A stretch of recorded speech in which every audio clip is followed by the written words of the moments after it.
अच्छे समझिए, ये लिखा है वक्रता और हम किसकी बात कर रहे हैं वक्रता की? लेंस की बात कर रहे हैं। अगर लेंस की वक्रता बढ़ती है अर्थात गोलाई बढ़ती है तो दबाव डाल के बढ़ती है। दबाव डाल दिया, दबाव मतलब बढ़ गया, वक्रता बढ़ गई तो फोकस दूरी कैसी हो गई? उसकी कम हो गई। ये लिखा फोकस दूरी कम हो गई और वक्रता को हम कम कर दें मतलब दबाव कम कर दें तो कुछ इस तरह का लेंस होगा और फोकस दूरी कैसी हो जाएगी? वो बढ़ जाएगी। ध्यान दें, अगर वक्रता बढ़ती है तो फोकस दूरी कम होती है, अगर वक्रता कम होती है तो फोकस दूरी बढ़ जाती है। लेंस कुछ इस तरह से दिखाई देते हैं।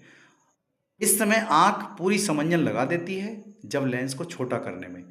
अब लेंस पर दबाव कम डालना है तो शिथिल हो गई, तो लेंस की फोकस दूरी घटाने की और बढ़ाने की जो क्षमता है वो मांसपेशियों के अंदर है।